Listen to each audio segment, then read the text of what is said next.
folks, we're back on the Mercury. Trying to keep this shop cool. Got the door at half mast. We got some wheel adapters. Yeah, so we're gonna get to putting them rims and tires on the car. Good news is I found the matching one, so it's on the way. It was on eBay, it's a little pricey. It's a match and it's in great shape. So we already have the two that are perfect for the rear. So I'm gonna go ahead and bolt this on. If you watched last episode, you know that the panhard rod is still just mocked up. I went and got a solid piece of rod for the center of it. We'll get into that in a second, but let's put these tires on, see what our clearances are, and take a look at the car and what ride height we want.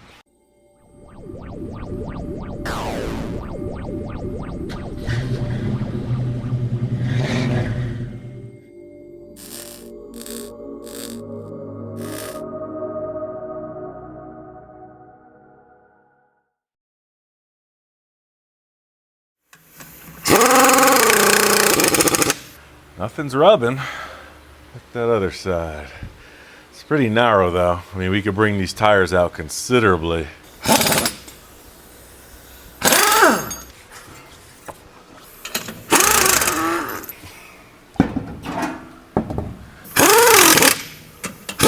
Okay, so we're not rubbing, but they could come out quite a spell. Tires look reasonable in the fender well, but let's drop it on the ground and take a look.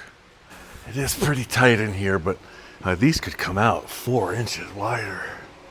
But the main thing is that nothing's rubbing, and it's not gonna rub, which is cool. You know, even if the tires were to articulate, it just looks a little bit narrow. All right, let's drop her down, see what it is. Another thing is to get this car out of the shop for a moment. This place is so crowded and dirty. I need to do a cleanup. And one other thing I forgot. There's a car show at the end of this month. You should check it out. It's July 26th. Jamie's got a cool link right here. Poor Boys, Midnight Mass. I'll be there. Hope to see you there too.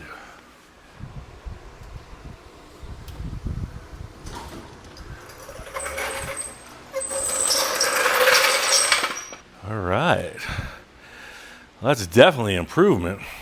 You know, it was way up high before. Like, this is what I said. This has got this is pretty much the highest I wanted to ride. This is at 6 inches of travel.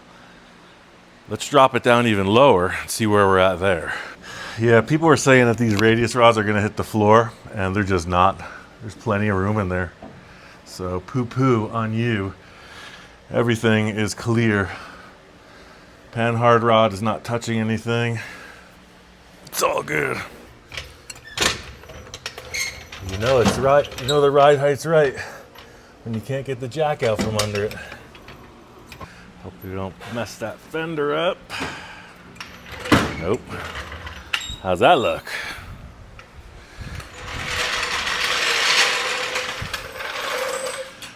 So that would be maximum drop right there. Yeah. I think that tire looks perfect in the fender well too. Could come a little bit forward, but we could totally adjust that on those heim joints. You could probably pull it an inch forward if we needed to, but that's totally acceptable. So yeah, that's a little bit better. Got a 4-inch block. So that puts the bumper at about 5 inches. And that's cool. We're not looking for a scraper here. You know, once the front comes down, it's going to make the rear bumper appear to raise a bit also, but I like it. I think we all like it. Am I wrong in that? Walk up on that. Like I said, I got to clean the shop. So I'm going to roll it outside and take a look. Then I'm going to clean the floor. And we're going to do a couple more checks.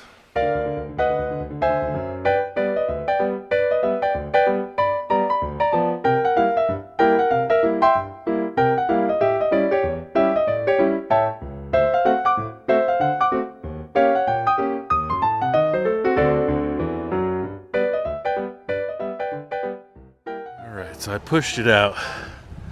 Let's take a look at this so you can see, even with that big block in it,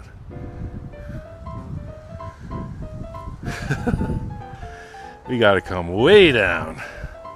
I don't mind feeling a little bump when we're cruising, so like a really low profile. I've even seen people use like the tread of a car tire on the axle to just bump. We don't need to go any lower in the back, that's for sure. Yeah. Tires might scooch forward just a bit. I'll try to adjust that out. This is an issue. So I got a couple parts for that front axle. I'm going to clean out the shop, and we're going to talk about that for a while. How we can get that lower. Okay. Well, a lot of folks have asked, man, I would love to hang out in your shop or volunteer in your shop or just spend some time to be in the moment, how it all goes down. And pretty much what just happened is how it all goes down. It's pretty boring, all in all. That's not what we're here to discuss. We're here to discuss the front suspension. All right, so that is pretty down in the back, and that's cool because that's as low as it's going to go.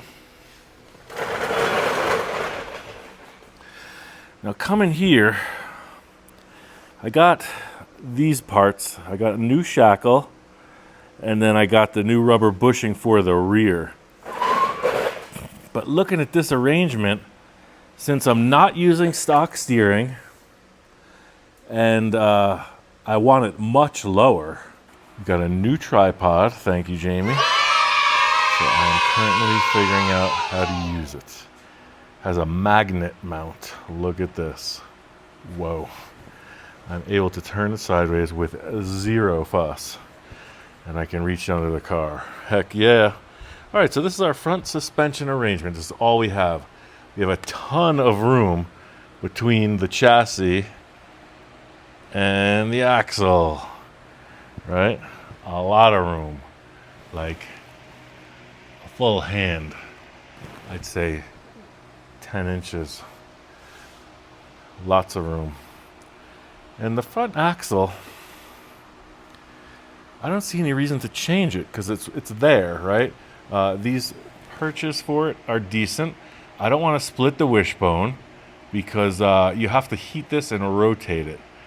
And I don't want to do that with the weight of the big block and the full-bodied car. Maybe in a little light roadster you could, but I'm not going to do that.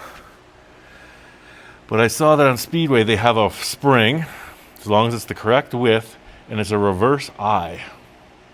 So it puts this is turned upside down.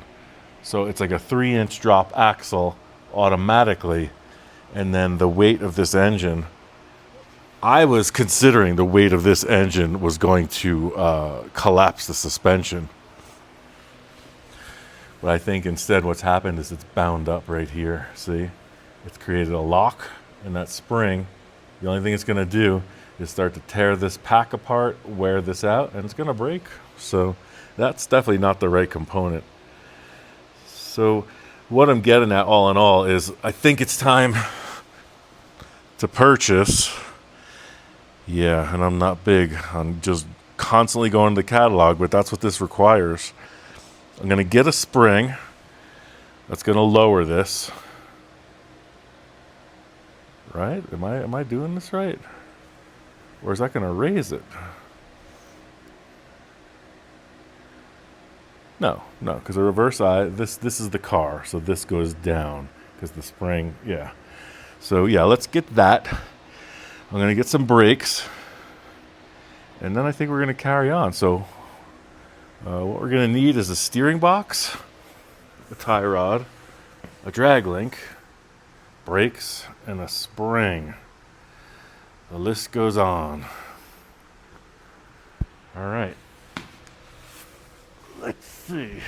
So, yeah, that's what we're going to have to do to get that going. I think it's a pretty cool looking car so far.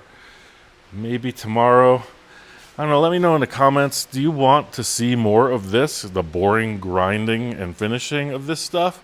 Or should we just hop back on the bug for a couple days? Because honestly, we do have a budget. you know, this costs actual money to do this. So I just bought the rear suspension, I bought the wheel adapters, I bought the tires, and we might have to wait a little bit to get this stuff. But I don't know. Good news is made some progress. Not trying to do super long videos this week because it is hot. We took 2 days off. We're gonna go and relax this afternoon. I hate to say it, but getting old is a bummer. I did not try to do this. It just happened. So yeah, that's where we're at. Gonna make more tomorrow, so stick with us. Make some more progress.